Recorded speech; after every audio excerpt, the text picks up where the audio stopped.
Still fucking with you. Still waters run deep. Still Snoop Dogg and D.R.E. 9-9, nigga. Guess who's back? Yeah. Still doing that shit, Andre? Oh, for sure. Yeah. It's still Dre Day, nigga. AK, nigga.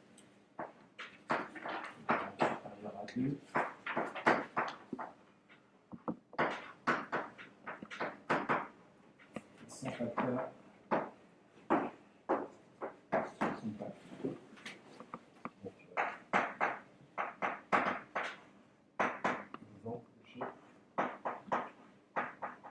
De R.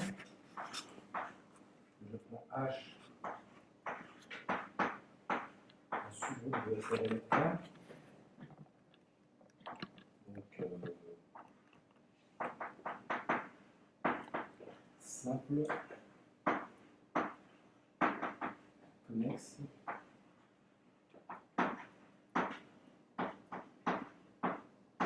donc compact.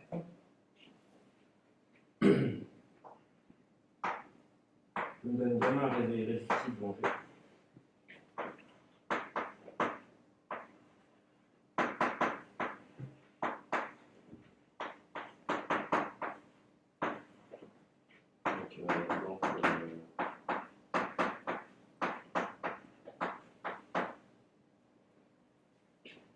Et je regarde un homomorphisme en valeur dans H.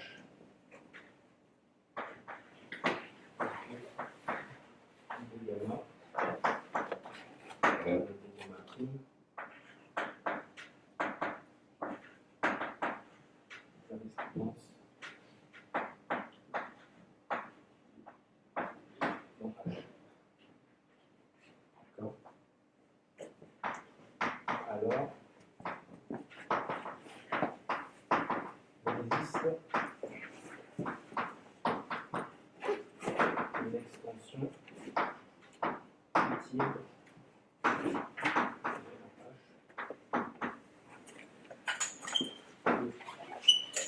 Ça, c'est le résultat. Dans les étapes, l'une des étapes, la première étape sur laquelle on va aller, c'est de construire une section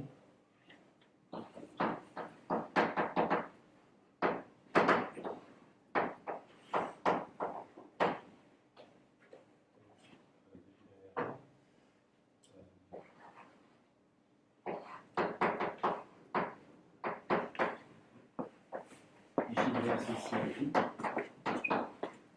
Donc, je rappelle simplement ce que c'est. On regarde x phi, c'est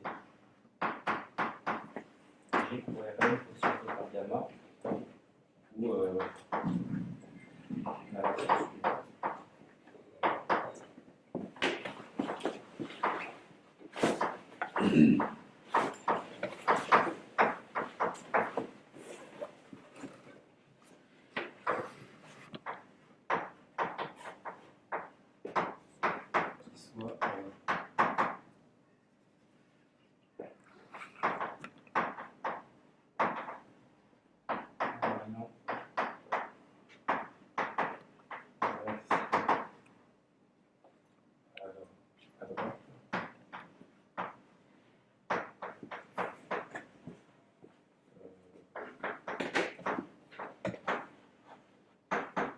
Maximal.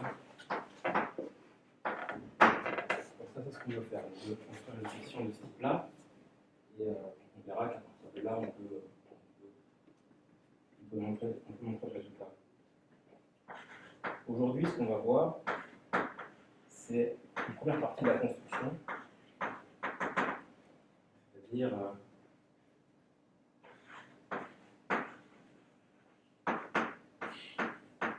on va montrer que sur de bonnes hypothèses, en fait, on peut construire une application ici, va de G sur P, la valeur dans l'espace projectif. On mettra dans la suite et qui est gamma équivalent. Kevin, première question, le tort maximal, c'est Le temps maximal dans SLN, ce sera une matrice diagonale. tu veux dire Le temps déployé, enfin, Est-ce que c'est le second de Cartan c'est le groupe associé à la diagonale. c'est ça? D'accord, donc c'est un groupe commutatif, le plus grand groupe commutatif. Je pense que commutatif. Ok, il faut que ce soit isomorphe à R puissance quelque chose. Tu peux avoir des S1. Oui, enfin, là, si on fixe les idées, on veut regarder les matrices, diagonales. Quoi. Dans SL3, dans SL3 de R, on regarde les matrices diagonales et on veut une section qui est invariante pour l'action à droite de ça. Comme tu appelles ça tort maximal, tu vois. Enfin, Ah oui, ok, c'est juste, c'est pour ça que ça me perturbe. Je pense que ça va pas intervenir aujourd'hui. Ok, non, mais bon, c'était juste. Ouais. Et aujourd'hui, c'est P. P ou P, c'est un.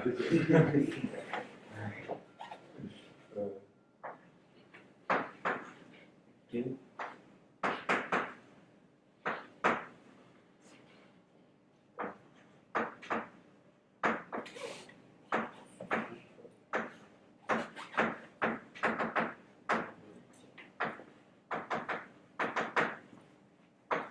Qu'est-ce qu'il faut savoir sur P, c'est que quand on regarde le quotient G sur P, c'est compact.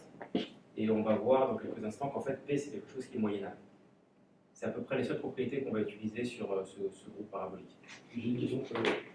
Je comprends bien ce que c'est que P, mais en général, comment est-ce qu'on définit un groupe parabolique? Qu'est-ce que c'est qu'un groupe parabolique? En général, dans le contexte. Un sous-groupe parabolique, c'est en fait on construit à partir de la décomposition de Cartan. C'est-à-dire que normalement, on regarde le normalisateur. Enfin, D'accord, c'est M à N où N est le centralisateur de A dans le cadre, c'est ça? on a G. Non, c'est la définition du droit de voie, je crois. On a G, on a G comme ça. Et du coup, on prend T, le centralisateur dans G de A. Dans le cas de A. Comment? Ah non, dans G. C'est dans G. Il me semble. Ouais. D'accord, mais de toute façon, c'est pareil. Non, c'est pas vrai. C'est pas pareil. Alors, en quoi ils sont différents Il me semble que déjà, si tu prends ça, si tu prends comme A est commutatif, normalement, tu dois avoir KP qui est égal à G. Si tu prends le centralisateur. Ah oui, d'accord, c'est tu prends le centralisateur fois N, d'accord. Mais est-ce que le centralisateur de A dans G, c'est A fois le centralisateur de A dans K? Est-ce que c'est Le pareil? centralisateur de A dans G. Ouais, est-ce que c'est la même chose que le centralisateur de A dans K fois A? Tu vois, tu as forcément A dans le centralisateur de A. Je ne sais pas. Si quelqu'un sait. Non, je demande ça parce que pour les espaces cinétiques, enfin pour les groupes cinétiques paraboliques, c'est ça. Donc, c'est ça que je pensais, mais si. Je ne suis pas un spécialiste des compositions. Donc voilà. C'est les triangulaires supérieurs en cas de Oui, oui, pour fixer les idées, c'est les matrices triangulaires supérieures. C'est le même P que D'accord. Ouais. Je vais peut-être le mettre en exemple.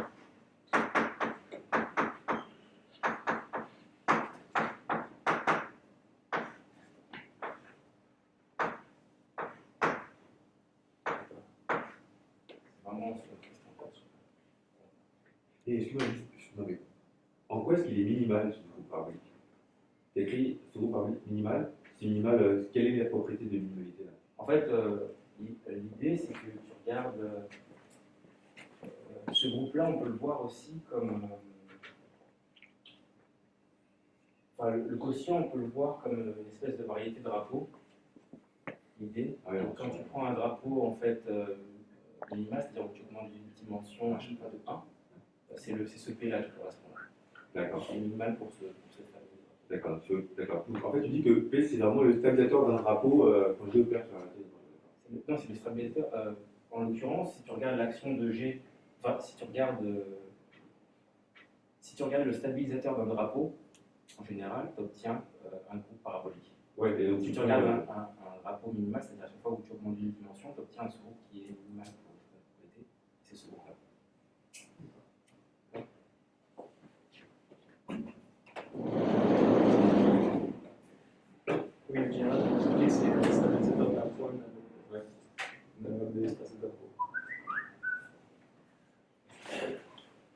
Liaison de portable, s'il vous plaît. Donc pour construire cette application, on a besoin de la notion de moyennabilité. On va le dire en gros. Ça aurait été drôle.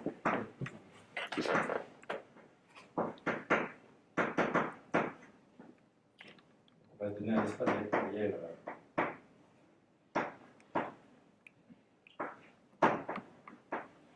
Logique, localement convexe.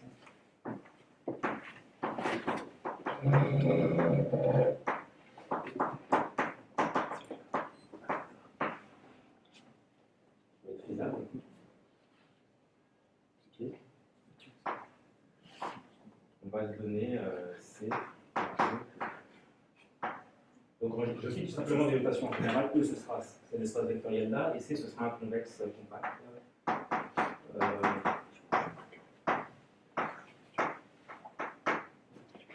Non vide.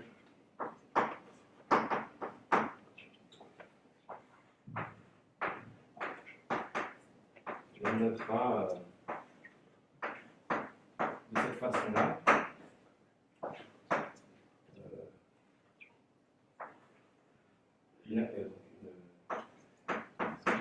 une action affine continue. Action.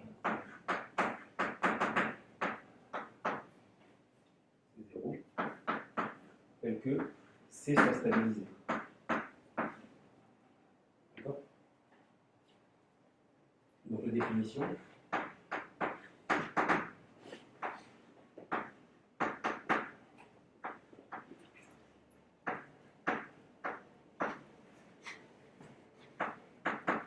G moyennable si toute action de ce type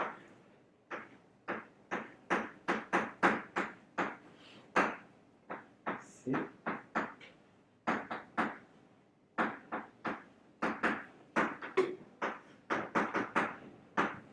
amener un point fixe. D'accord? Donc le premier lemme Z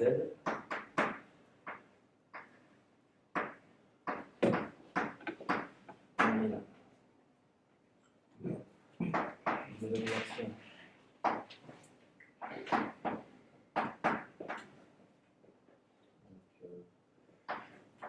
Qui agit sur un certain espace convexe. D, transformation affine conversible telle que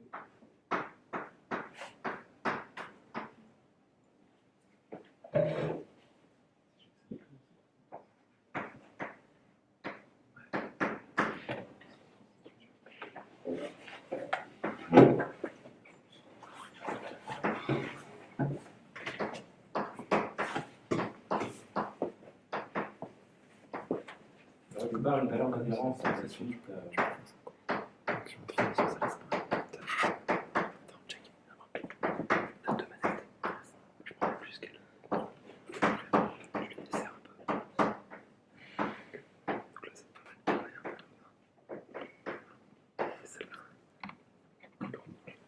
Il faut prendre T de C égale C. Comment? Dans le tableau de gauche en bas, il faut prendre T de C égale C, sinon tu pourrais avoir T-1 qui sort de C.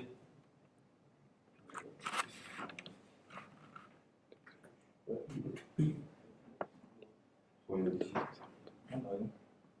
Donc, on se donne un.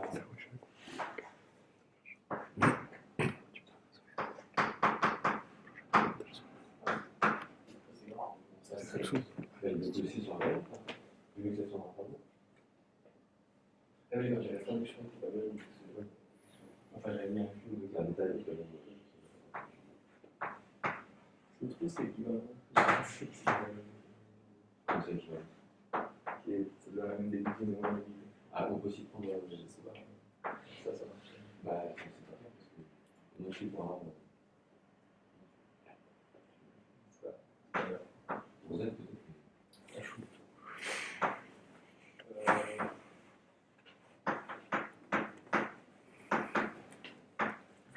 On va donner quelques classes assez larges de moyennables. pas les seuls dont on aura besoin. G.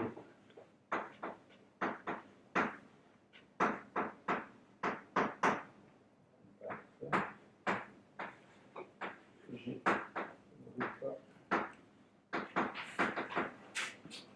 Bien.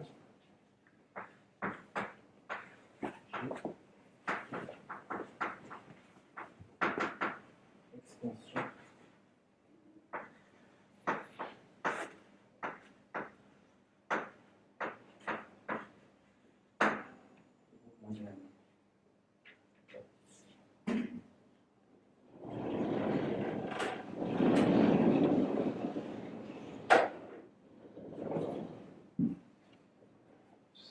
Encore une fois, c'est des... Enfin,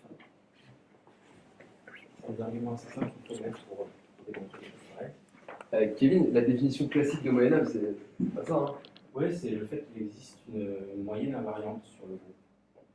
Enfin, il y a mille et une, enfin, il y a beaucoup de définitions différentes de la moyennalité. D'ailleurs, on peut même prendre une définition où on se restreint en fait aux espaces complets, aux espaces de Fréchet, et on peut démontrer que c'est exactement la même classe de groupe qu'on obtient là-dessus. Mais c'est pas... enfin, je ne l'ai pas supposé ici parce que du coup, dans l'épreuve, il faut démontrer à chaque fois que l'espace est... Enfin, il faut donner des arguments pour dire que c'est bien complet, etc. Parce que tu dis une moyenne invariante, c'est-à-dire une mesure invariante. Non, une moyenne, c'est-à-dire que c'est pas sigma additif, c'est seulement finiment additif. Donc typiquement si tu prends Z, tu ne vas jamais pouvoir trouver une mesure qui est invariante, parce qu'il y a une mesure de R qui est infinie. Ok, oui, bien sûr. Voilà. Donc, mais tu vas pouvoir trouver par contre quelque chose de finiment additif qui va être invariant par l'action de Z. Ce serait quoi ce truc finalement Il n'y a pas de preuve constructive de ça. Les ultrafiles, quoi, c'est ça. Les Les liens, c'est ultrafiles, c'est sur.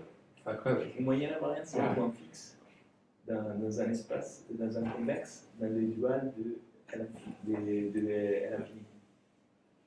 Et donc, enfin, les liens, c'est défini. Ah, d'accord, j'essaie même juste de comprendre la définition standard.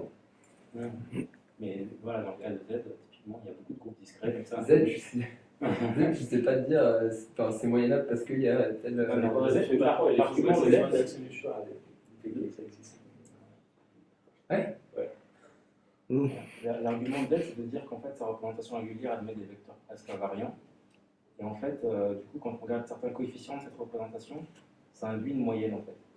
Et, on prend un point fixe de ça, enfin une valeur référente de ça, ça donne une moyenne. Et tu veux dire, il n'y a aucun groupe sur lequel tu peux construire une moyenne. Ce que tu peux construire, c'est le truc qui est vraiment pour les voir, c'est que en moyenne, tu peux l'approcher par des vraies mesures de probabilité, une suite de mesures de probabilité qui ne vont pas être invariantes, mais vont être presque invariantes. C'est-à-dire si tu translates 1, c'est combien de ça Z, tu vas voir, c'est juste une mesure uniforme sur un intervalle très grand. Parce qu'un intervalle infini, c'est presque invariant, parce que si tu translates, tu perds 1 sur n. Et du coup, la mesure, elle est.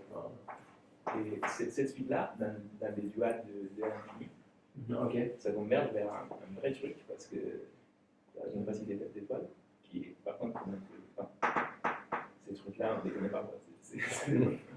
D'accord, ok. Et j'ai une question supplémentaire sur la définition. Donc, tu ne l'as pas dit, mais visiblement, j'ai un groupe topologique et le faire continuellement. Est-ce qu'il y a C'est un des... groupe de Lie même. Ah, d'accord, là, j'ai un Non, groupe. mais enfin, on travaille sur des groupes de Lie ici. Ouais, Les groupes de Lie, mais est-ce que pour la théorie, il y a des hypothèses topologiques sur G en plus de la définition quoi? En général, on suppose localement compact à base des nombres. Ah, ouais, d'accord. Les hypothèses classiques, quoi. Donc, quand tu dis comparables, c'est comparables des nombres en fait. Des nombres ou localement compact à base de nombres. Oui, mais pour être à la base de nombres, il faut qu'il soit. C'est là où c'est plus net. Localement compact. R. Oui, mais un comparables, tu mets une topologie discrète, non? Donc, si est localement compact, sur la base de nombres, c'est des nombres. Non, Un R est moyenne. Ah, d'accord. Ah, d'accord. Donc... D'accord. Par contre, ça dépend de la théorie. Là, en fait, là, tu démontres que l'action soit continue au sens que G croit C dans C continue. Si tu changes la théorie sur G, un groupe qui est moyennable peut devenir non moyennable. Parce que ça télécharge la classe d'interaction. Si tu mets Prends un trait de coupe et tu mets une coupe discrète, il est pas mélange. il y a beaucoup plus d'action scientifique et si tu mets la technologie naturelle. Et c'est devenir Donc c'est groupes compacts maîtrisables. Quand tu dis groupes compacts. Comment tu dis les groupes compacts sont moyennables, c'est les groupes compacts maîtrisables. C'est une vraie question, c'est pas une Non. Mais oui, enfin, il me semble que ça ne pose pas de problème de proposer que ce soit. Mais est-ce qu'un groupe compact non maîtrisable est aussi maîtrisable? Je ne connais pas d'exemple. Enfin, je connais pas de situation de groupe comme ça. Voilà. Ils sont moyennables même sur les maîtrisables. Enfin, c'est un peu l'objet de ce que je veux dire. On pourrait peut-être faire un expo culture générale sur maniabilité. Comme ça, on aura tout le temps de se battre sur les définitions plus tard.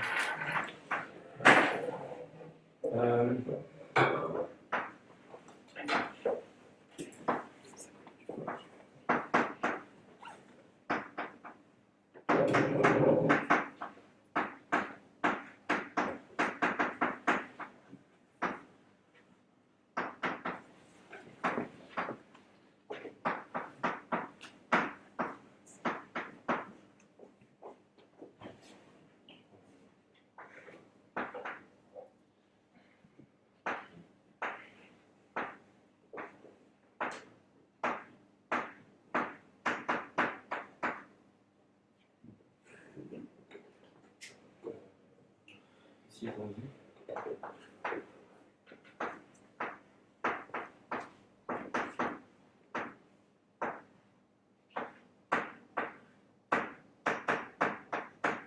Ça c'est non dit tout simplement parce que on vient de démontrer que Z était moyennable. Quand je prends un élément, je sais que cet ensemble-là est non dit. C'est un compact convexe. Donc,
je vous rassure, il y a des groupes pour lesquels la moyennabilité est beaucoup plus délicate à démontrer. Quand tu écris par hypothèse C, enfin les points fixes de G dans C sont là, tu dis implicitement le fait que par un groupe fini, on a des points fixes. Non, c'est pas fini. Mais Donc, c'est tu dis par un groupe qui est soit fini ou soit qui est Z. Soit il est monogène, donc tu dis on a forcément des gens parce que c'est soit Z, soit un groupe fini, donc compact. Ouais. Mais je pense que c'est assez trivial de voir que la moyennabilité, ça passe au quotient par cette définition. A D'accord. priori, voilà. Donc un sous-groupe fini et Vegas.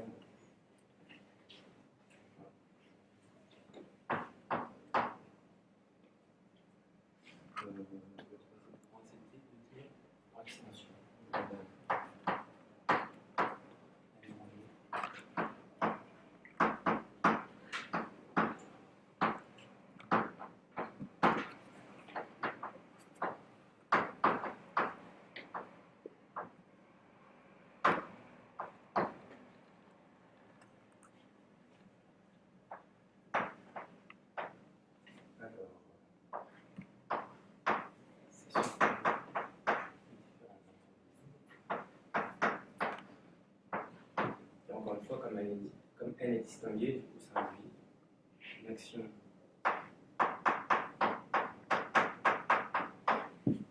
là-dessus.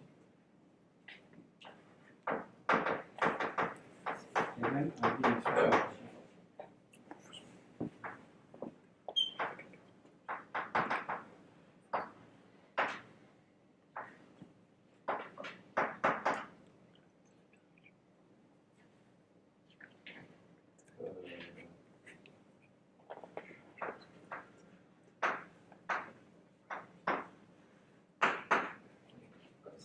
je vais dire un point fixe. Bon, très bien. Du coup, de ça, on déduit deux choses, enfin, deux choses assez simples, mais qui sont importantes pour nous.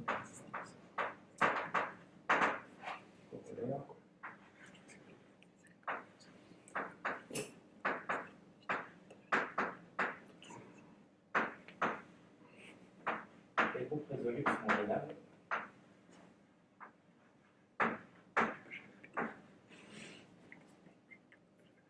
Et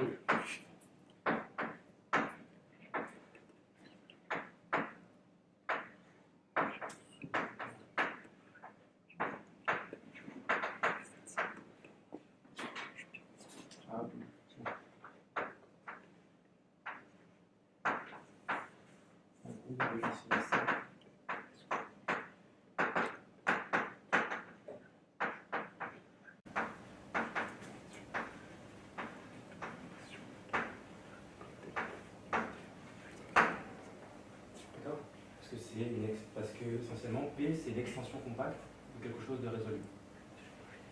Parce que, comme j'ai dit tout à l'heure, il faut utiliser quand même le théorème d'Iwasawa qui nous dit que si je regarde le quotient de P sur AN, ça c'est quelque chose qui est compacte. Et du coup, ensuite il faut utiliser que AN est résolu. Et avec ces deux ingrédients-là, on utilise le point A et le point C pour démontrer que c'est moyennable.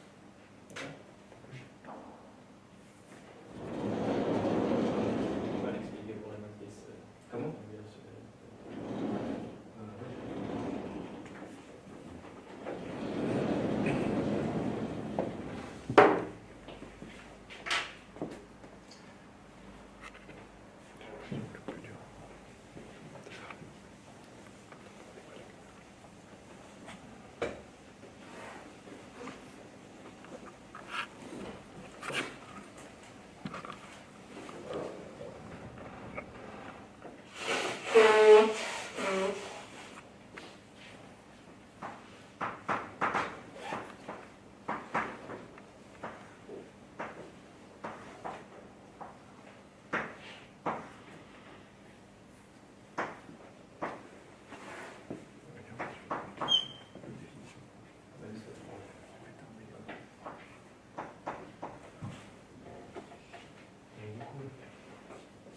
Je regarde AN.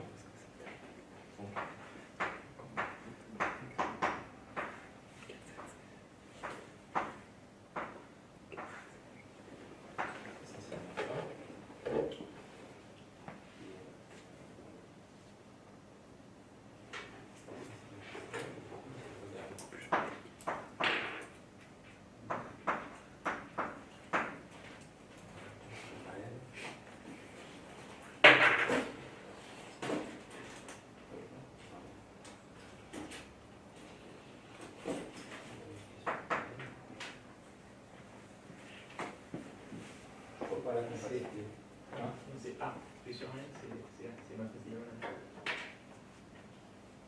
P sur A. Ah oui. Ouais, mais...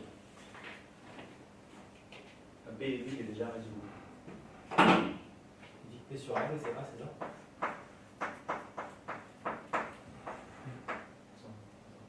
J'ai pas entendu ça.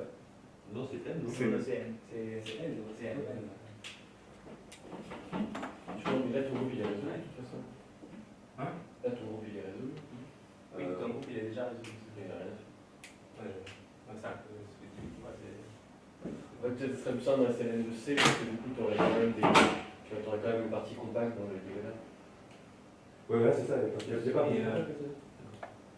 mais si on prend C, du coup, ça nous donne quoi comme. J'imagine que P c'est quand même une matrice diagonale, je suis pas sûr. Ça me paraît raisonnable en tout cas. Ça paraît relativement raisonnable et du coup, j'imagine que. Oh non, mais c'est résolu pas, il y a rien à dire. En tout cas, les éléments de théorie nous permettent de dire. Je dis résolu parce que la partie compacte est avérée, c'est ça? Non, en fait, c'est résolu parce que tu t'écris les commutateurs, tu vois l'équation qui débarque. Je vais quand même donner quelques contre-exemples, histoire de dire que la notion n'est pas complètement triviale. Donc un exemple classique, on va dire, c'est Schwenk.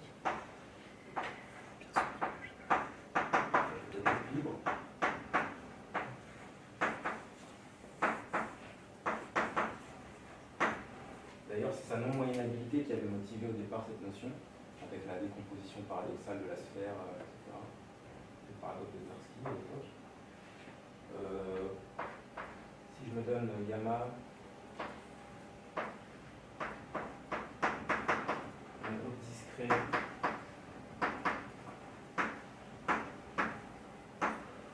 innombrable,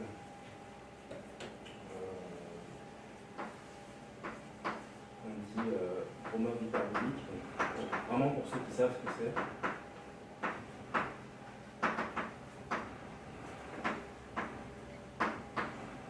Il n'est pas virtuellement cyclique, ça veut dire qu'en fait il ne contient pas de sous-groupe abélien d'indice fini.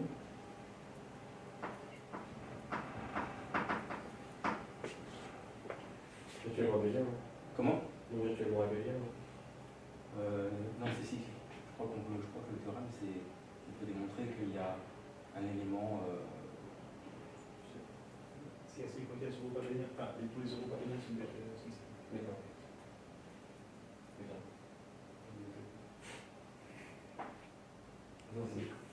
Non, mais cette histoire de. Non, mais. Le groupe hyperbolique, tu n'as pas un Z2 avec des Z. C'est pas des options tous. Ok. Et si je prends G de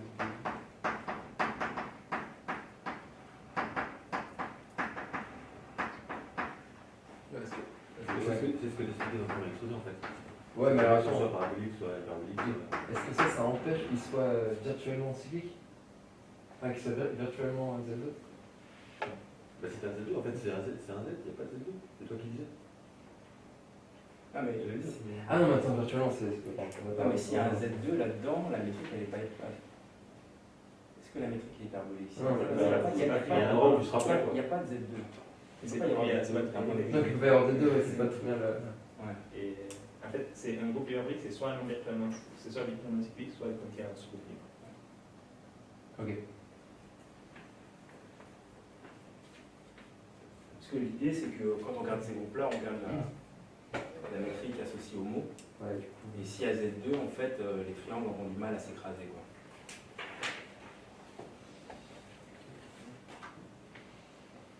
Bon, ça, c'était le petit mot pour faire la moyennabilité. Donc, ce qui nous intéresse, c'est. On appelle souvent les applications de Borg.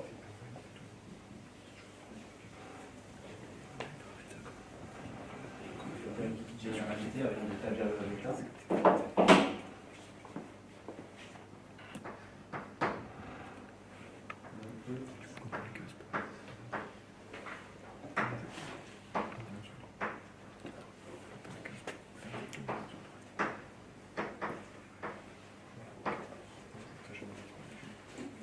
Je donne un espace de banaire séparable.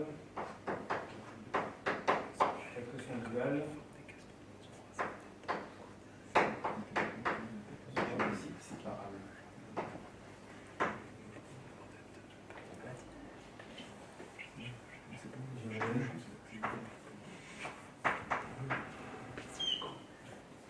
C'est un convexe dual. Je regarde l'action de G. Donc évidemment, la topologie faible d'étoile est maîtrisable avec la séparabilité. C'est ce qu'il nous faut pour avoir la maîtrisabilité là-dessus. On donne une action de G. Et ce qu'on regarde, c'est cette chose-là.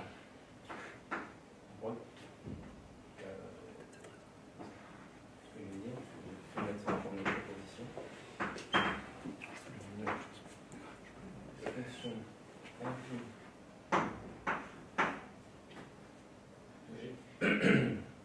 je vais lancer.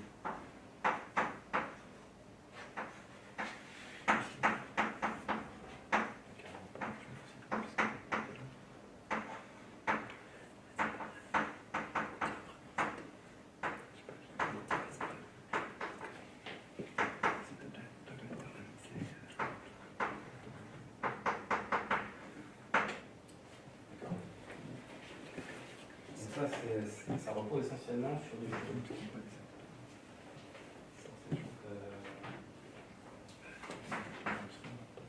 Ça repose sur ce fait-là. Je ne sais pas si c'est Il me semble que c'est vrai dans des situations plus générales où on suppose des choses un peu compliquées, mais en tout cas, ça dépend.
C'est essentiellement cet argument de dualité qui est souligné.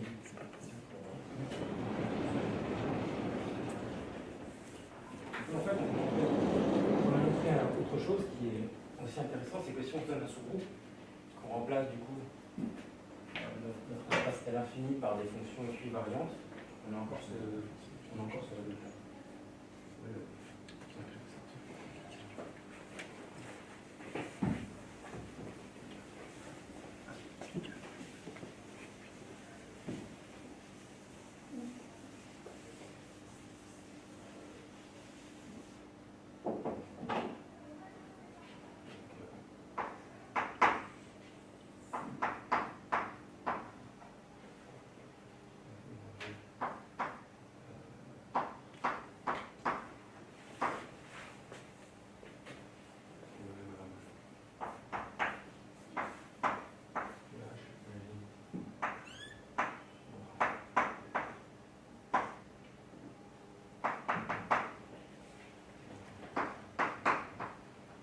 Ici, l'exemple qu'il faut garder en tête, c'est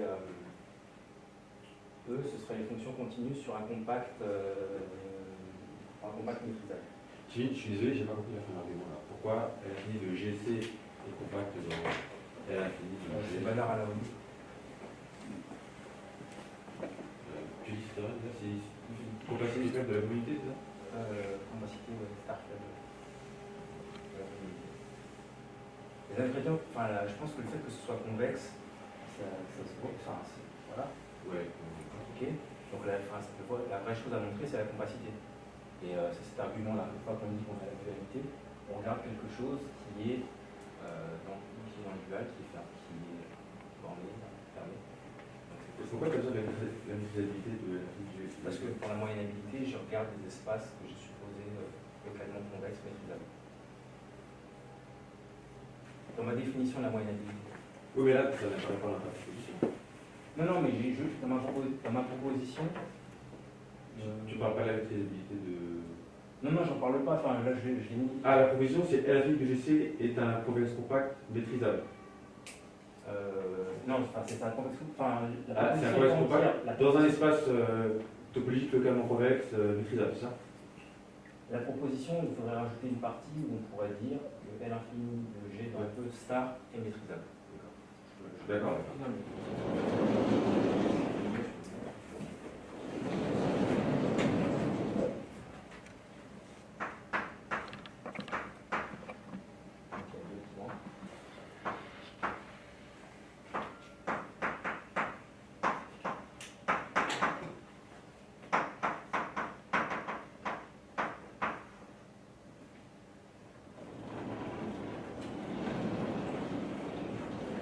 En fait, on fait une version à paramètre du théorème de Ménard à la OU. C'est juste que plutôt que de refaire la preuve ou je sais pas quoi, tu dis en fait il y a une arnaque parce que l'infini G de l'étoile c'est lui-même le dual de L1 de G et de E. Donc en fait il n'y a pas besoin de redémontrer Ménard à la OU pour une famille bornée d'éléments, c'est juste une conséquence directe du théorème initial. Mais ça, c'est pas vrai tout le temps en fait. C'est pas vrai tout le temps. Et typiquement, je crois que ça implique des choses qui sont liées à la nucléarité de E. il me semble qu'il y a un argument d'analyse fonctionnelle qui n'est pas.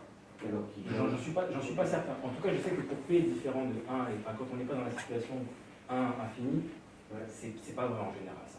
On n'a pas la dualité LP pour les fonctions LP évaluées. Enfin, évaluées dans un espace vectoriel. C'est pas vrai en général. Donc il y a des arguments d'analyse fonctionnelle qui peuvent être assez délicats. je comprends pas. Parce que LP pour P ni 1 ni infini, il rend invisible. Non, non. Si E et LP ou si tu remplaces L1 et l'infini par Non, ce que je dis, c'est que la dualité LP et Q, pour des fonctions qui sont évaluées dans un espace de Banach, D'accord. il me semble que ça ne fonctionne pas tout le temps. D'accord, donc tu es en train de dire que la première phrase que tu as écrite dans ta preuve n'est pas du tout ce que c'est ça. Enfin, il y a un truc derrière. Non, Dans le dans le cas 1 infini, c'est démontrable à la main, avec, je crois qu'une hypothèse de séparabilité. D'accord, mais il y a une subtilité, c'est une différence. Voilà. D'accord. Enfin, j'ai un souvenir que c'est pas ça, mais je suis pas.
La proposition, c'est la suivante.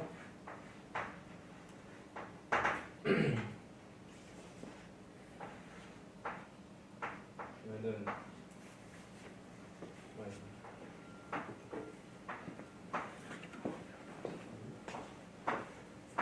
Je donne 2 sous-groupes de G.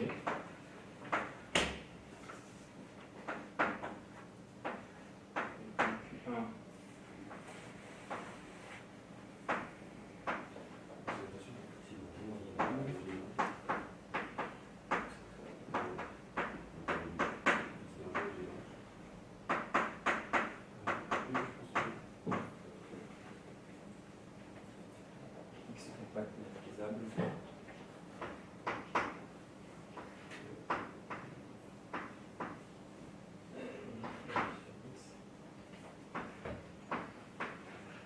Alors.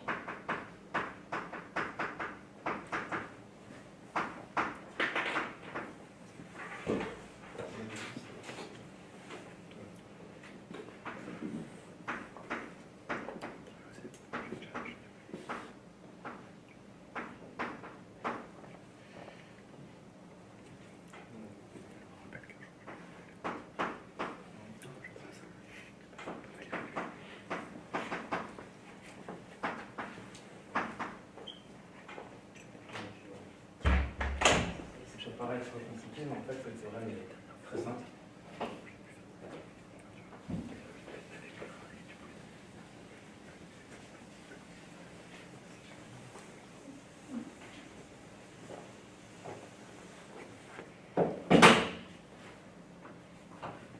La preuve de ça, c'est simplement de regarder 2.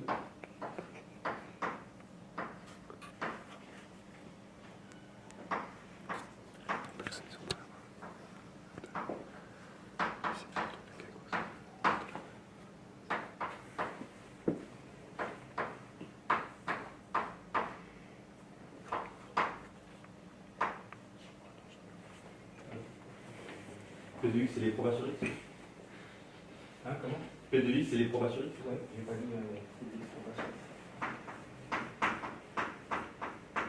Les probas sur X, c'est les mesures de probabilité sur X.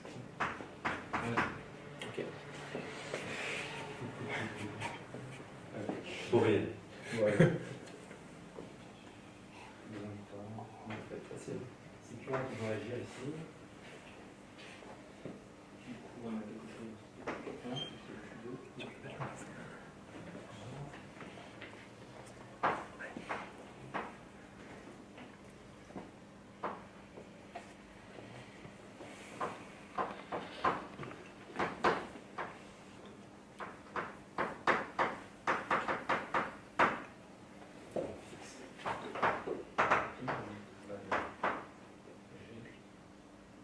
Ici, alors, je ne peux pas dire, mais le stade. C'est ça. Et c'est.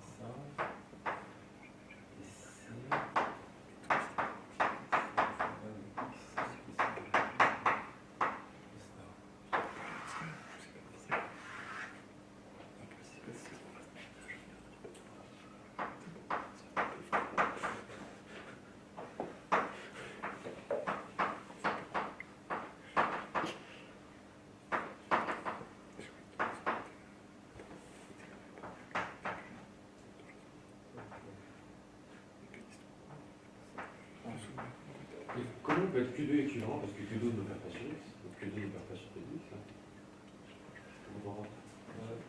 C'est Q1 qui opère sur X. Peut-être un peu trop raffiné. En fait, on va faire agir G comme ça, on lâche. Parce que de toute façon, ce qui nous intéresse, c'est G qui agit. Voilà, comme ça. Non, non, je pensais qu'on pouvait en. Mais, pardon.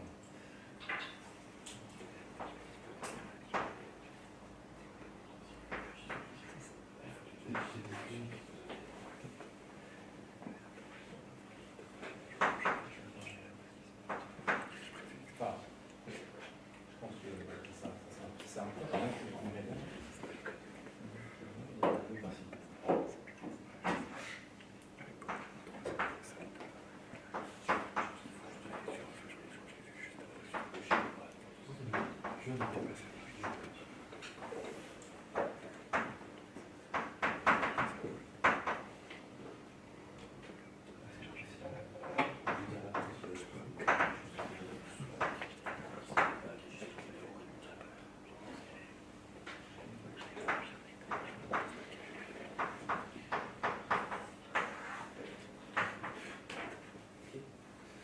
Donc, dans la situation réelle, on va dire. Donc, notre X, l'espace projectif. Notre Q1,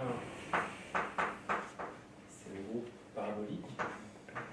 Et notre Q2, c'est le réseau gamma qu'on s'est donné. D'accord ?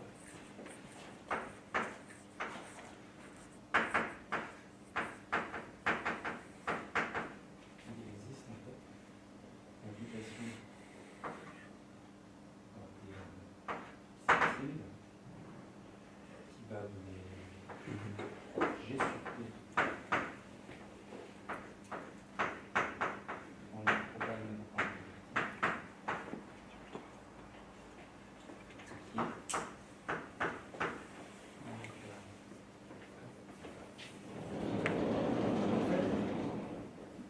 ce qu'on voulait, c'est une application à valeur dans le plan projectif. Et on a une application à valeur dans les probabilités.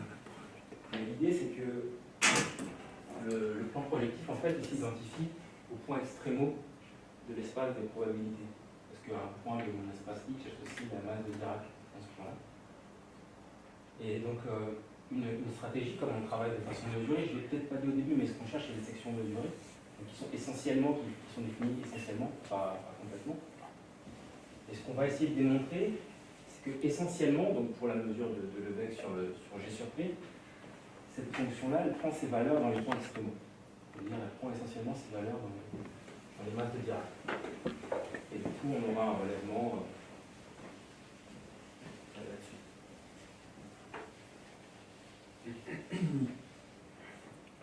Je peux faire une petite pause, peut-être un petit peu abusé de le faire maintenant, mais là, donc en fait, on essaye de construire ce que tu dis. Du coup, à la fin, on va vouloir appliquer tout ça pour trouver le théorème de super rigidité. Ouais, voilà. Et donc l'idée, ça va être, nous, on va vouloir. C'est quoi le truc? C'est construire des sections d'un fibré, du fibré G sur H, c'est ça? Du fibré et G sur H. Enfin, le fibré que j'ai décrit au début, c'est-à-dire celui qui est associé à phi. En gros. J'ai crois RN sur gamma. Ouais, j'ai crois RN sur gamma. Voilà. Donc G, c'était ouais, mais alors c'était juste un problème de qui est qui dans cette affaire. T'as gamma, c'est un réseau de G, c'est ça? Gamma, c'est un réseau de G électrique, voilà. Voilà. Ouais. Et du coup, ah oui, donc tu as l'application de gamma dans H qui agit sur Rn. Et tu prends la représentation, enfin le fibré équivariant par rapport à cette représentation, le fibré tordu par cette représentation. La question, c'est comment est-ce qu'on passe de cette sorte de section à la démonstration du théorème, ça? Ouais, enfin voilà, non, mais c'était juste pour remettre un peu en place qui Ouais. est qui dans cette affaire. Donc tu as d'un côté, si tu me dis si je me trompe, tu as G sur gamma. Ouais. Donc lui, il fait, lui, il est un, et donc en fait tu dis voilà, donc gamma c'est un réseau. Et tu as une représentation. Ouais, mais c'est une section un réseau. de G sur gamma. Voilà, mais gamma c'est un réseau de G. Gamma c'est un réseau de G. Et à côté tu as gamma qui est dans H. Enfin, l'image de gamma. Voilà, donc tu as une représentation de gamma et nous on aimerait bien montrer qu'en fait ce truc là s'étend à tout G. Ouais, voilà. Et en fait du coup donc cette affaire, c'est-à-dire que H en fait c'est un sous-groupe de matrice, il agit sur un certain Rn. Ouais. Et du coup tu prends le fibré tordu pour cette représentation. Oui. Ok, non mais d'accord, ok. C'est un peu ça l'idée. Simplement, là, dans notre situation, on ne va pas pouvoir le démontrer directement, il va falloir travailler un peu sur la représentation. Et l'idée, c'est que dans d'autres séances, on va parler un peu plus de ce qu'on a appelé la proximalité, mais c'est des hypothèses en fait sur les valeurs propres de certains éléments présents dans notre groupe gamma. Et c'est sous ces hypothèses-là que je vais démontrer qu'on peut faire le relèvement. Donc grosso modo, modulo une bonne hypothèse, modulo qu'on regarde bien notre groupe gamma, on peut faire ce relèvement. Je vais juste expliquer le cadre dans lequel on essaiera de se ramener, et à partir de ce cadre-là, comment est-ce qu'on fait pour faire le relèvement. Je donne juste quelques définitions.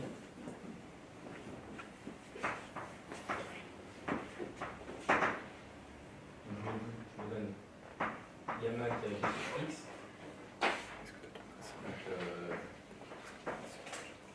Gamma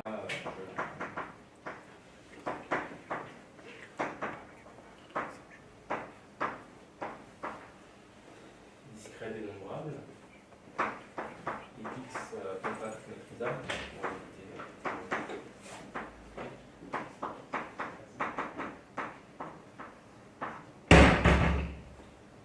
Je dis qu'en fait, je dis que l'action gamma est proximale. Donc, je prends une version déjà un peu avancée de la notion de proximalité. Donc, l'action de gamma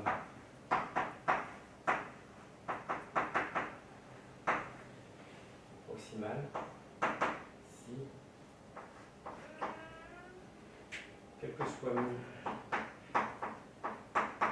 une mesure là-dessus, sur P de x, de pouvoir trouver une suite, on va dire, gamma L, et que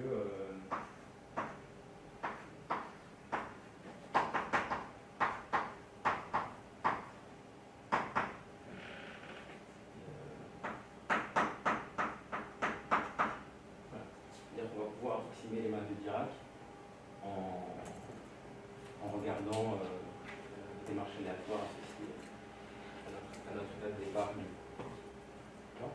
Faiblement. Au sens des probabilités. Enfin, oui, faiblement. C'est la topologie faible. Mais ici, on prend compact maîtrisable, donc oui, enfin, c'est maîtrisable. Enfin, les distances, ça se passe bien. Ce que tu dis, c'est que quitte à prendre tout de suite, c'est pareil, quoi, c'est ça. Mais non, mais enfin, on choisit une suite, donc oui, on peut Ouais, faire mais déjà ça. d'accord. Je dis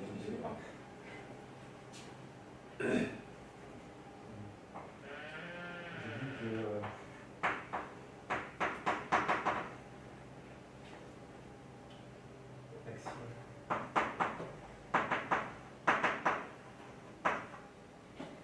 minimale si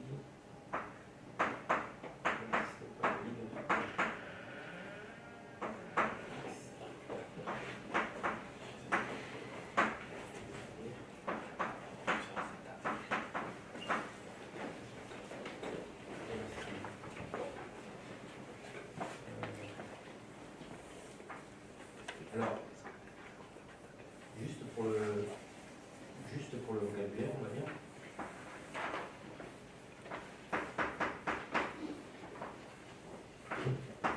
On dit en général que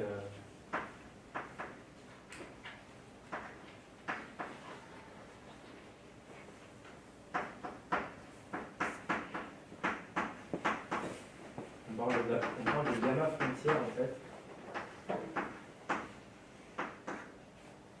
quand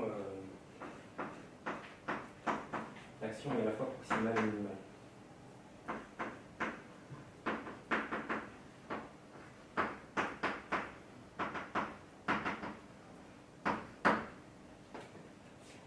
D'accord. Donc l'idée c'est que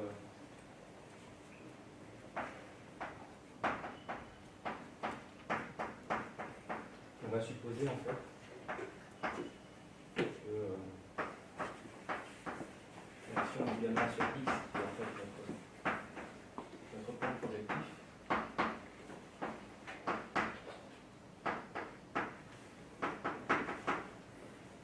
est proximale.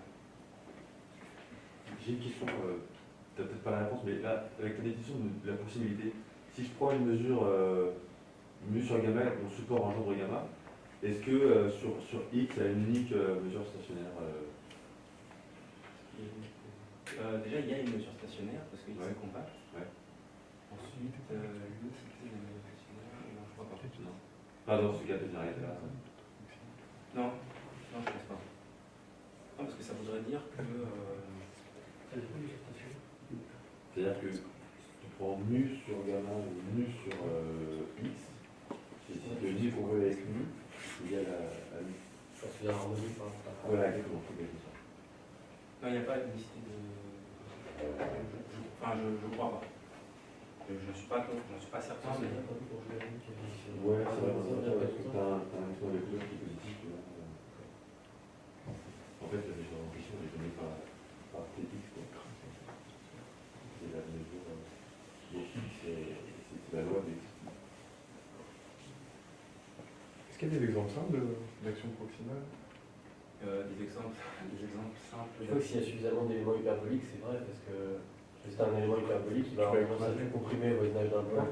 Donc ça va permettre, c'est ça, par exemple, c'est un peu ça que ça veut dire, qu'il y a assez d'éléments hyperboliques. Donc sur le bord à l'infini, Ouais, si j'ai un élément hyperbolique, au moins ce que je vais pouvoir faire en faisant ça, c'est que je vais tendre vers une combinaison linéaire du Dirac en l'oméga limite en l'infini.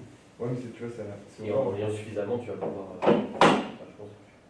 Ce serait Oui, c'est ça, je crois qu'il en suit la seconde. Je crois qu'il. Je me demande si je suis pas donc d'avoir. l'action Mais est une opération. Un élément L'action avec proximale les qu'il y a à construire, c'est de prendre en fait une matrice inversible, enfin une matrice diagonale avec qu'une seule valeur propre de module maximal. Et on le fait agir sur l'espace projectif. Et ça, on peut démontrer que c'est proximal. Ça. Ouais, Ça, c'est ça, ce que je dis, c'est ouais, une ouais, ligne dans le c'est- sud, tu comprends. Ouais, voilà. Mais du coup, toi, tu disais que c'était sur le bord, du coup, c'est l'action au bord qui était proximale. Si tu prends un élément hyperbolique, moi je vois un espace hyperbolique. Oui, pardon, oui, C'est au bord, mais au bord.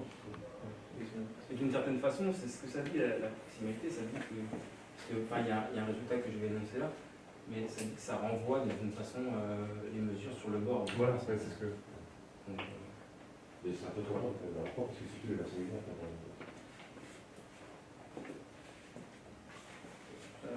simplement. Donc, une proposition, c'est. Je la démontrerai pas parce qu'elle a un petit peu. Bon, on n'a pas le temps. Mais,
que j'appelle nu-bar, c'est la mesure produite sur les suites à valeur.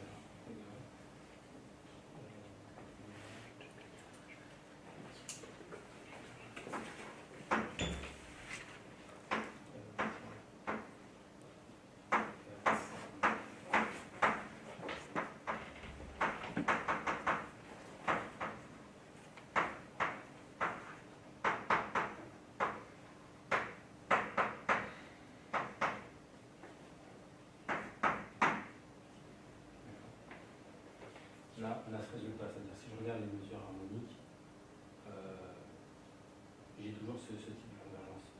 Donc pour s'en sortir, en fait, pour démontrer que notre fonction est essentiellement là-dedans, ce qu'il faut, c'est chercher une mesure harmonique qui est dans la classe de la mesure de Lebesgue sur l'espace G sur P. Parce que ce qu'on a besoin, c'est de savoir que c'est essentiel, et c'est préservé par la classe d'équivalence des mesures. Donc finalement, l'idée, c'est de remplacer la mesure associée à l'espace homogène G sur P par une probabilité, et ensuite de chercher une probabilité qui est dans cette classe-là, mais qui est harmonique elle aussi. Et avec ces ingrédients-là, on peut démontrer qu'on est essentiellement à la valeur. Donc, Et là, est-ce que mu est nécessairement propre? C'est-à-dire, est-ce que mu donne mesure 0 à tous les espaces collectifs stricts? est-ce que mu, Est-ce que mu est propre au sens où la mesure pour mu de tous les espaces collectifs de x est 0? oui, Ouais. c'est un résultat. Oui, c'est vrai ça. Je dois compris aussi quelle est la mesure. Est-ce que soit mu est une mesure du harmonique et que l'opération est proximale et que le support de mu engendre gamma, est-ce que forcément toute mesure stationnaire mu donne une mesure 0 à tous les espaces collectifs de... Si on regarde l'image de Bertrand, par exemple, la mesure est voilà. Donc c'est la mesure stationnaire qui change.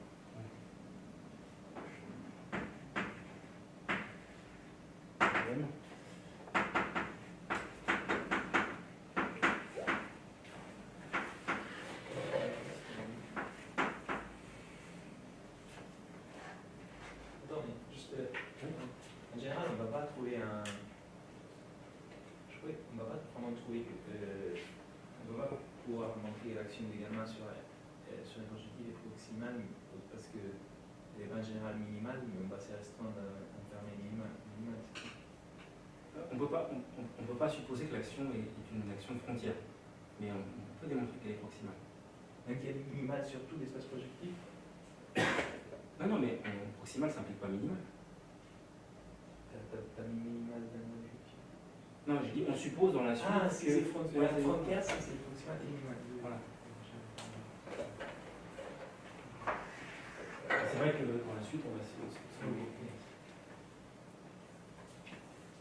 Donc il existe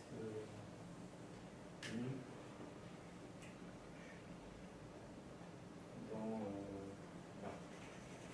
là.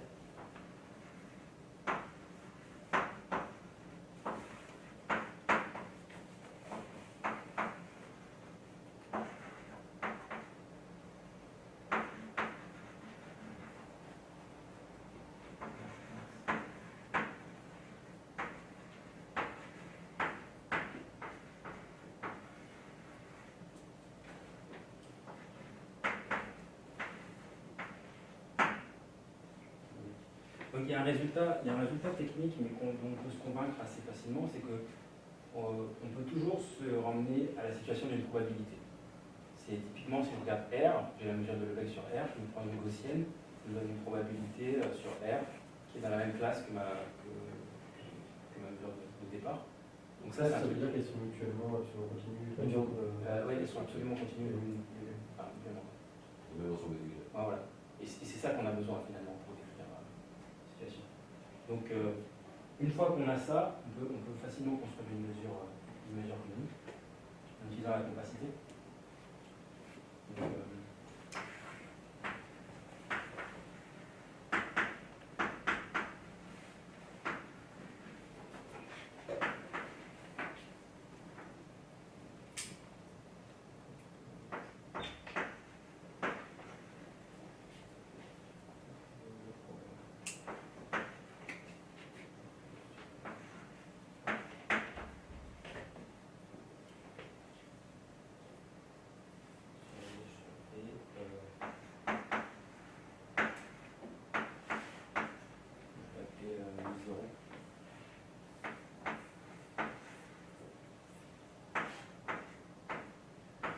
c'est un résultat technique. J'ai aucune idée de la difficulté de la preuve avec l'appareil, mais on le trouve dans les immeubles, par exemple, si ça intéresse, dans les appendices.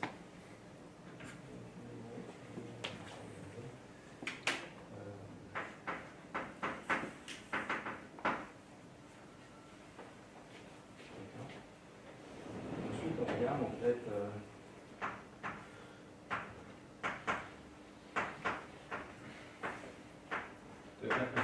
Qu'est-ce qu'il y a déjà? Le fait qu'on ait une courba. Le fait qu'on ait une courba dans la classe. Bah, ça c'est clair. Ta mesure de bec elle est sigma finie, donc tu peux corriger sur lui par une suite honorable de gens de mesure finie, et tu mets 1 sur 2 puissance n, tu vois, sur chaque annuel. Ça, il n'y a aucun problème. Dès que tu as une mesure sigma finie sur un truc, elle est équivalente à une mesure finie. Ouais, bon bah. En fait, il n'y a pas besoin. Il n'y a pas Non, c'est vrai, j'ai pas réfléchi, mais j'ai dit peut-être une mesure sur gamma, peut-être qu'il y a la courba stationnaire sur G. Ah, d'accord. À la place de la mesure de répète. D'accord, mais ça c'est Non, mais l'aspect harmonique, là, je vais le démontrer. D'accord, tu vas les montrer à Denis, mais ça c'est une linéarité. Ok. Ah là, Non, je prends n'importe quelle mesure, je suis à la place de je prends n'importe laquelle et en fait une façon facile de la construire, c'est de regarder ça. La mesure de bec est finie. Kevin, mais G sur P est compact, effectivement, donc la mesure de bec est finie, puisqu'elle est de Radon. Ah oui. Je sais pas pourquoi je prends mesure si. Ouais, bah. Voilà. Non, mais c'est que le problème, c'est que comme du coup, je me suis fait à des références où j'ai sur P c'était une autre chose, du coup, ouais, c'est vrai. Du coup, il n'y avait pas besoin de. Il n'y avait pas besoin.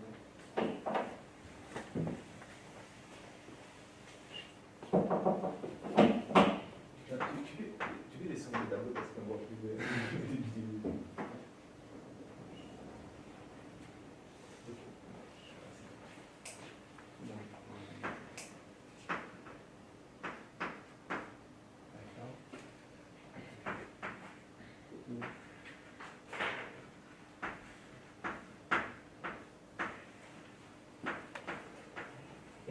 Donc du coup, c'est vrai pour tout espace homogène en fait. On pourrait faire tout espace homogène, du coup, on n'aurait pas la capacité. C'est voilà, c'était plutôt dans ce.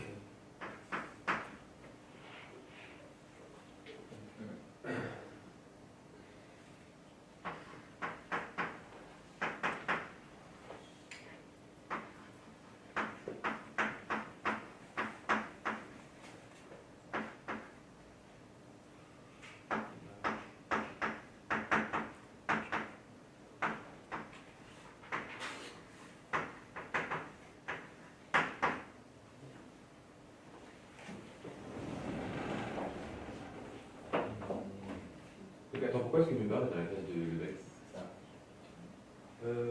Parce que c'est stade par convexe, c'est un convexe, c'est ça. C'est un convexe compact. Est-ce qu'on a la place des becs? Si je prends deux mesures qui sont absolument continues par rapport à la mesure de Lebesgue et que je fais la combinaison convexe, ça l'est encore, il me semble. Oui, bien sûr, mais là tu passes à la limite quand même. Ouais. Ah oui, c'est vrai. Non, mais si c'est. Donc tout mu n est équivalent à Lebesgue. Mais notre espace, c'est compact. Notre espace, c'est compact. Passer à la limite, Bah, ça casse. faut faire rien. Non, en fait, Ça pourrait attendre Tu sur peux avoir tous les becs qui sont ouais. absolument continus, et à la limite, t'es des Dirac. Franchement, il faut faire ça. non, mais en fait, il faut. Ouais, C'est là, le schéma, il faut choisir la mesure nulle. C'est pas vrai pour toute mesure nulle. C'est vrai, mais moins sûr que ça. Mais je pense pas. C'est pas vrai. Si tu prends une mesure nulle en général, ça va pas être vrai. Mais des mesures de support fini, par exemple, ça va pas être vrai. Même sur. Ouais. Le truc, c'est qu'un peu d'osson, on mesure. Et du coup, comment est-ce qu'on peut procéder pour ça? C'est ça. C'est la question. Non, parce que j'ai regardé par exemple dans le Benoît, dans le Poly, là, il me semble qu'il procède de cette façon-là. Donc,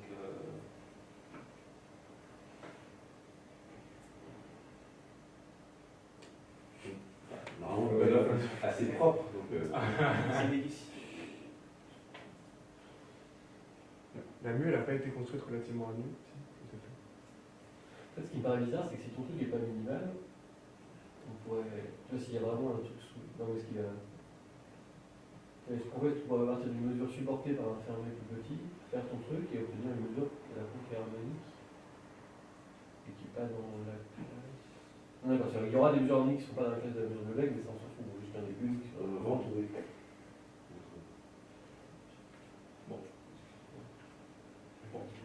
T'as une technique, du coup. C'est technique ça en fait. Hein? Vas-y, technique, c'est ça.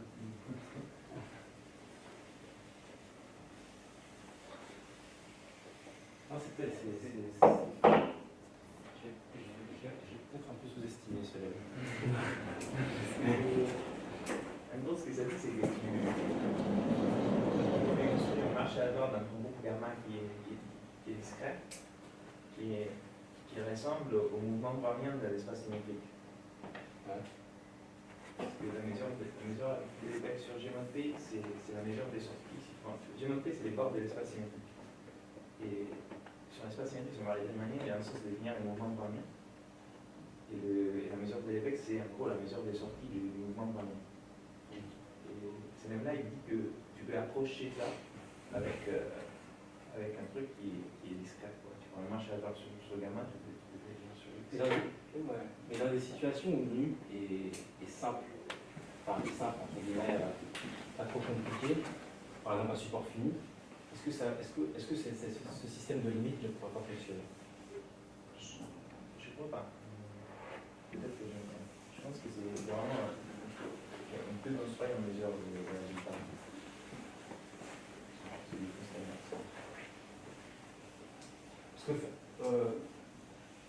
Parce que pour ce lemme, finalement, ce qu'on a besoin, c'est de savoir qu'il existe une mesure qui engendre le groupe, et en même temps qu'il y a un nu qui soit harmonique par rapport à cette mesure. Et dans la classe des effets. Ouais, voilà, c'est ça. Peut-être qu'on... Et je pense que On a pour juste les temps mesures sur de les total, il y a des des questions assez subtiles de continuité, la subcontinuité de l'environnement par rapport à l'effet. Si tu prends par exemple un marche à droite du support, il y a des problèmes là. Non, parce que je sais que déjà dans le dé, Maurice il ne s'est pas aventuré à donner une preuve de ça. De quoi? Dans une des références, ils n'ont pas donné de preuve de ça. Ouais. Est-ce qu'il y a quelque part une distinction? Est-ce que c'est du folklore mathématique? Il me semble que. Je pense que voilà, c'est quand même une partie essentielle du théorème, donc si c'était pas vrai, ça poserait des problèmes. Mais bon. Là, je suis un peu court au niveau du temps. Je vais juste expliquer un peu avec les mains comment est-ce qu'on s'en sort avec ça. Ah, t'avais commencé un petit peu en retard, hein. Ça va, tout le monde dépasser un peu. Ok. Ce qu'il faut faire, c'est analyser en fait le support de cette mesure.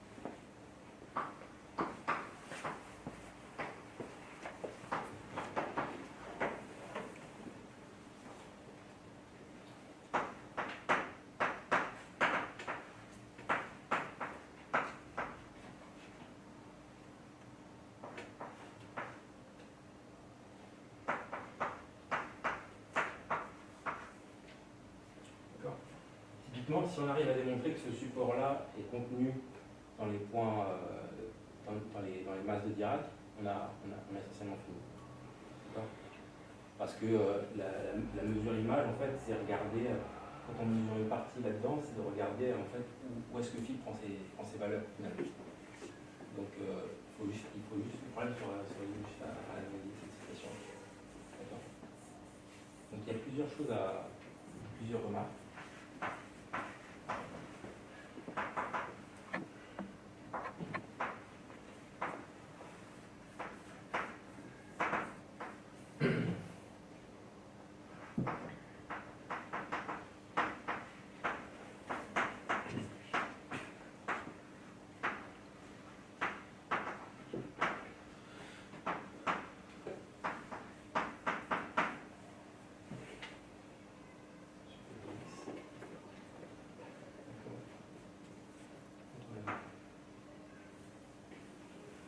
on a cette hypothèse d'harmonicité, et c'est en fait une fabrication normale de la ça c'est le fait que si gamma équivalent. Donc je sais que presque sûrement en fait.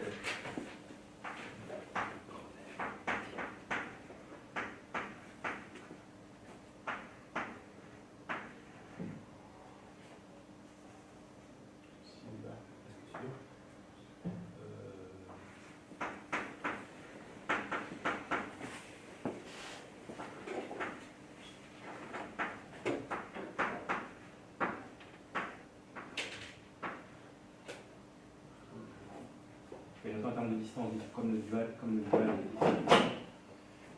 je sais que.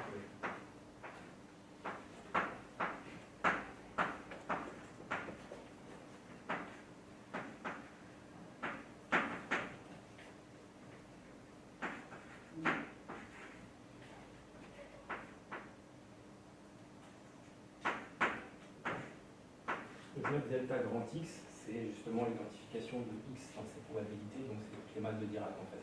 Je regarde la distance d'un ensemble, et je dis que cette distance-là, elle tend vers 0 à l'infini, parce que c'est l'hypothèse de proximalité, c'est la proposition qui est justement. Ouais. Donc on a ça.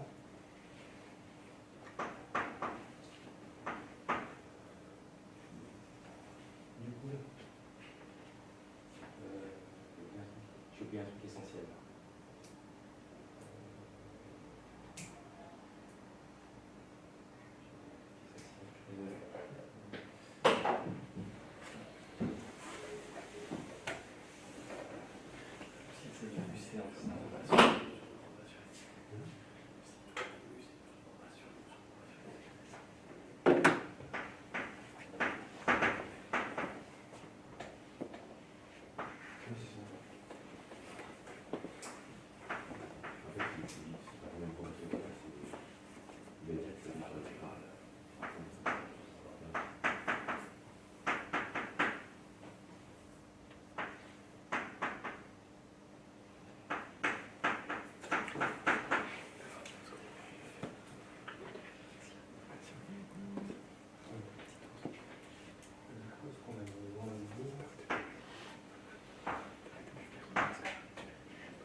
On a ça presque sûrement, en fait.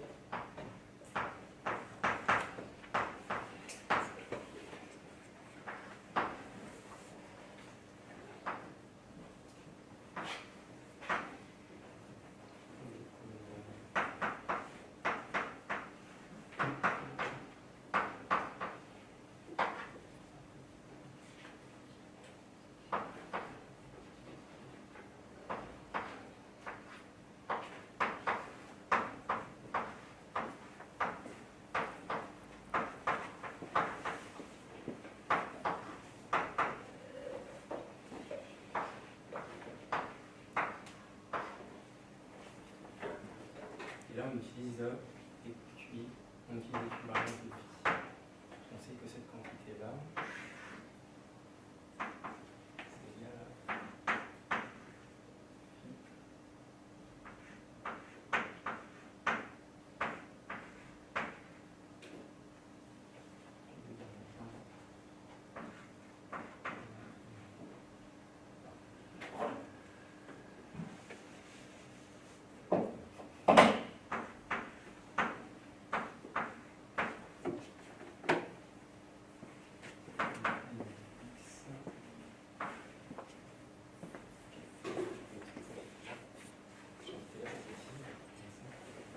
il faut utiliser en fait cette étape-là, on utilise en fait que la mesure de qu'on s'est donnée aux états avec l'harmonie. Parce que l'idée c'est que si vous regardez cette intégrale,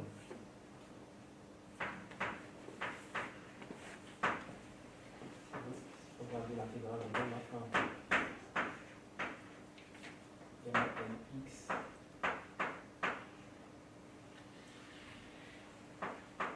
du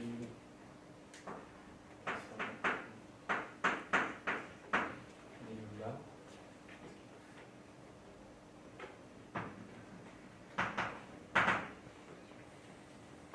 Ça, c'est en fait égal à l'intégrale de phi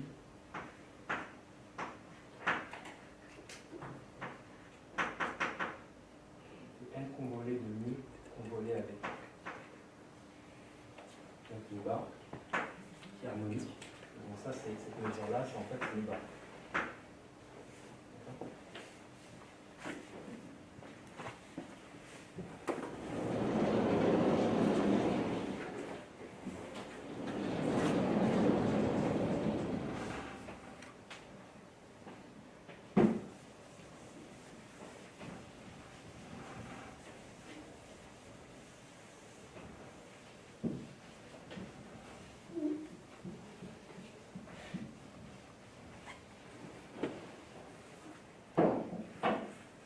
Essentiellement, ce qu'on dit, c'est qu'en fait,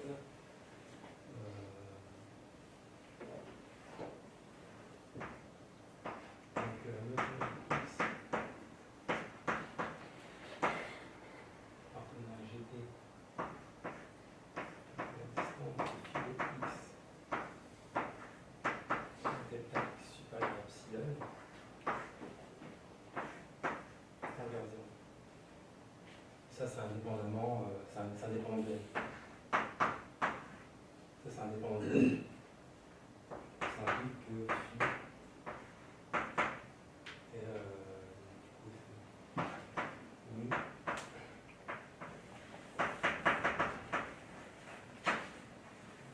essentiellement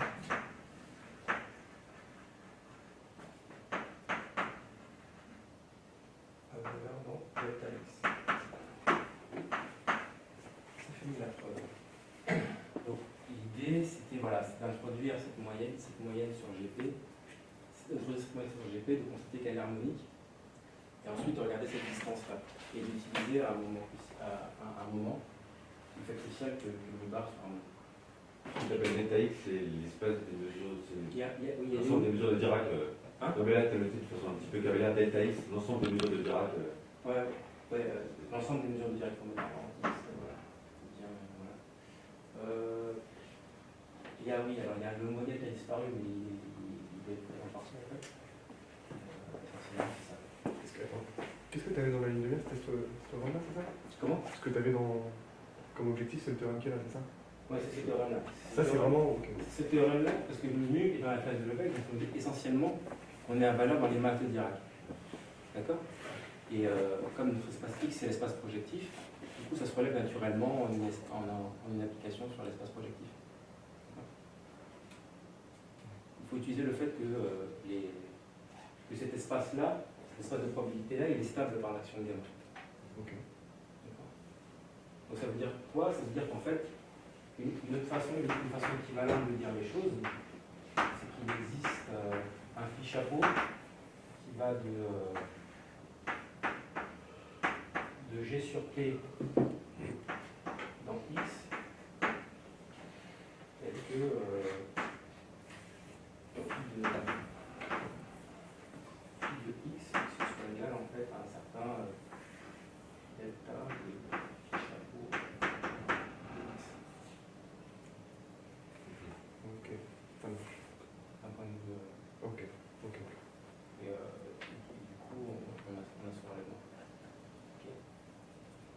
Donc si je le fais comme c'est gamma, enfin, le fait que phi soit gamma équivariant, on donne l'équivalent sur le fichier.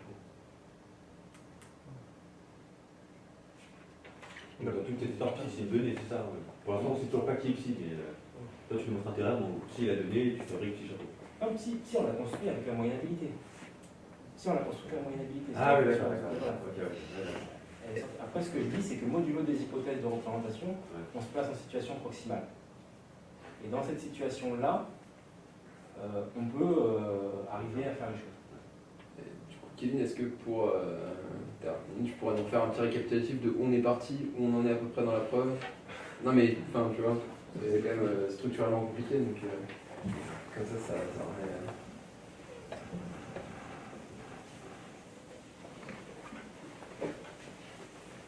Donc là, ce qu'on a...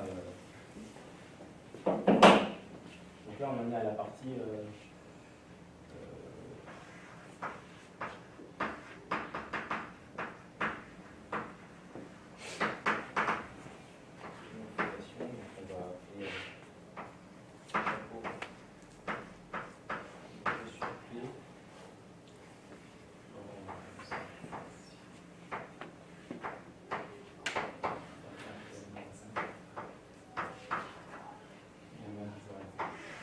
Ça, c'est ce qu'on a établi aujourd'hui. D'accord.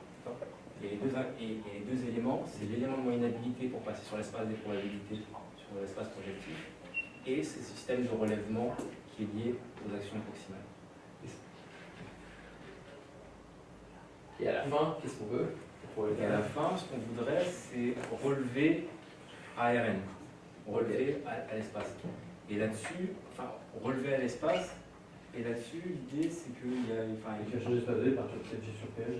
Comment tu vas changer l'espace de départ, tu ne resteras pas sur G sur P quand tu vas une section. Tu vas passer de G. Ce que je vous ai dit au tout début, c'est qu'on cherchait une section mesurée de G dans Rn. Aujourd'hui, on faisait ça. Donc là, il y a la fois la source. La source, c'est le but, il faut changer. Non, mais la source, enfin, ça se projette là-dedans.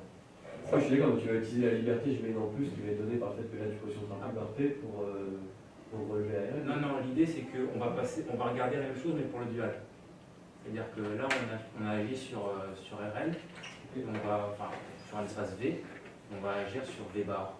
Et on va du coup avoir une représentation, enfin une application qui va être équivariante de G sur P croix G sur P à valeur dans l'espace projectant. À l'oral ça va pas. L'idée c'est qu'on va essayer de construire, donc si je sais.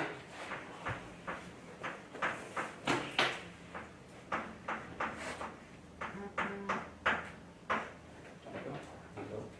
Et c'est vrai, je pense que c'est à l'intérieur de la. Oui.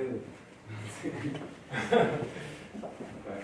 Enfin, mais oui, il faut passer par un moment donné, par donc effectivement. Ouais. Ok. Donc on va avoir ça, et en fait on peut démontrer qu'on arrive à le relever parce que j'ai pas encore tout à fait étudié cette partie-là, mais l'idée c'est que il y a une partie. Tout ça s'identifie en fait à une partie de G sur A. A c'est notre tort, enfin c'est notre tort maximal dans le groupe G qu'on s'est donné au départ. D'accord. Et on pourra reconstruire un relèvement en choisissant, en imposant des choses sur des traces, des choses comme ça. Bon, ça c'est la suite. C'est pas G sur N plutôt? Comment? Pas G sur AN plutôt? G sur A. Ouais. Attends, ça c'est le bord par bord, donc c'est plutôt. Non, on va d'abord devoir passer par une étape de ce type-là. Ouais. Et ensuite, on va pouvoir remonter à G sur A. En imposant des choses sur. Parce que typiquement, ça c'est des endomorphismes, donc en imposant des choses sur la trace, il me semble, si je Ouais, là, pour remonter, en fait, ouais, en gros, la partie profonde de la preuve, c'est ça. C'est trouver l'application et j'ai noté. Là, on est parti de rien, on est parti d'un morphisme algébrique. On a trouvé une application, même si pour l'instant c'était mesurable, pas continu et tout, mais dans l'espace homogène de G. Donc, on a fait apparaître G à partir de gamma. Après, les restes, passer de là en application de G vers RN, c'est un peu du blabla. En fait, là, voilà, c'est un peu une manipulation qui permet de faire ça. Gmonté sur Gmonté, ça s'identifie à G sur A. Enfin, il y a une orbite d'orbite. En fait, il y a une orbite de mesure pleine dans les stabilisateurs RA. Si tu prends deux drapeaux en position générale, le stabilisateur c'est exactement conjugé à A. Et il y a une autre partie un peu délicate, c'est pour enlever les projectifs de là, enfin, pour passer des projectifs, ce que nous utilise, c'est une propriété du bord des GMP qui est la double ergodique. L'action des gamma sur le GMP n'est pas sur le même ergodique, mais doublement ergodique. Et après, après, en gros, la partie ergodique, c'est fini. Après, les restes, c'est juste du blabla des modèles. Une fois qu'on a les applications des Gmoda, là, ça va imprimer la structure des CN5 et les grands supérieurs. Et déjà aujourd'hui on a quand même bien travaillé parce qu'on a quand même réussi à construire ce que tu dis. Mais c'est pas. On n'y est pas encore, mais. C'est pas fini parce que. En fait, je vais juste expliquer ce que moi et faire dans la deuxième séance, c'est si je cherche les unitaires. Est-ce qu'on est. D'accord. Enfin, là, c'est pas, on n'a pas tout à fait fini parce que. Voilà. Ce qu'on veut faire vraiment, c'est ça. Ok. Et là, on l'a fait en supposant deux choses. Déjà, le lemme de Justin là. Je peux passer là?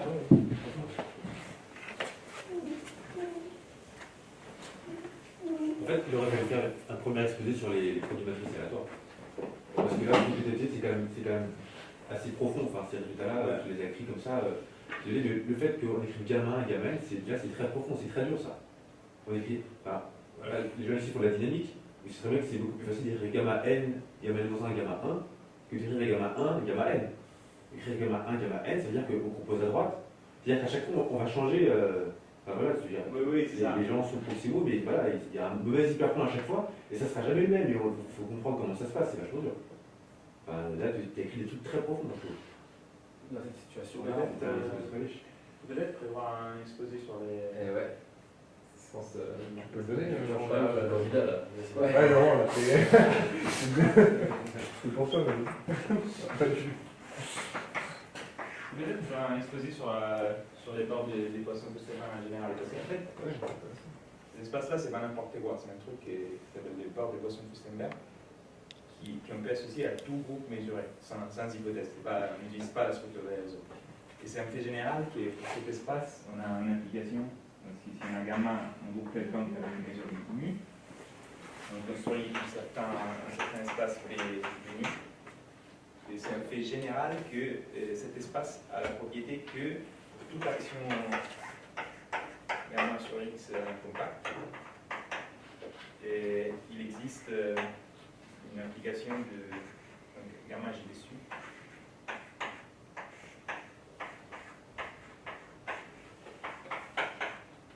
Qui est équivariante. C'est une sorte d'espace. On a fait avec la exploitant la maniabilité des P, mais c'est vraiment. Il y a quoi d'IPIT Hein? Écrit. On va voir IPIT en bas là. Hein? Qu'est-ce qu'il y a IPIT à droite de gamma over sur X? Non, c'est compact.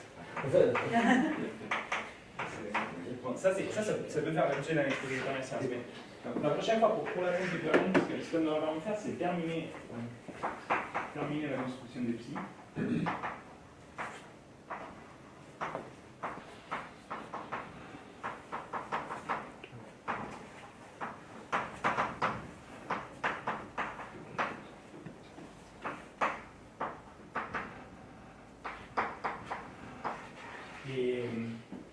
Et donc pour faire ça, il me manque deux choses à faire.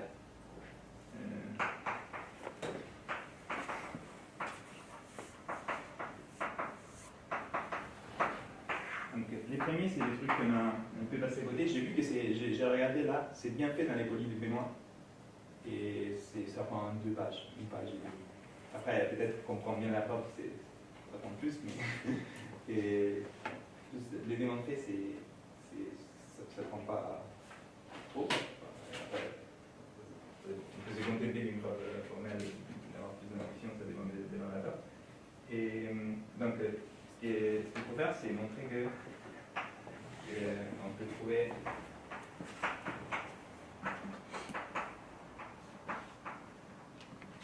mesure mu sur gamma, telle que la mesure stationnaire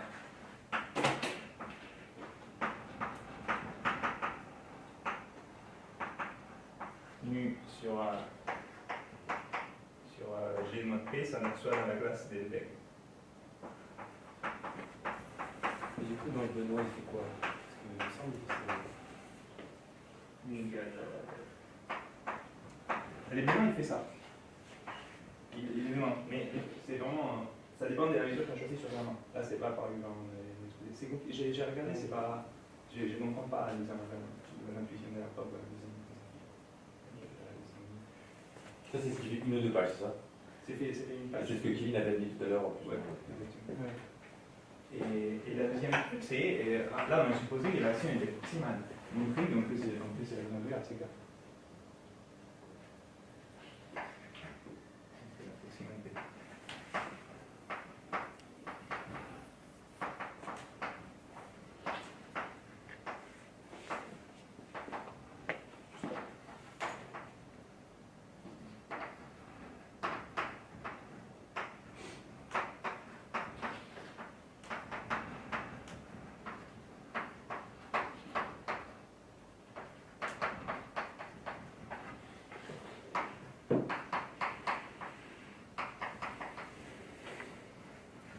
Ça, c'est, à mon avis, les contenus du prochain exposé démonstration de théorème.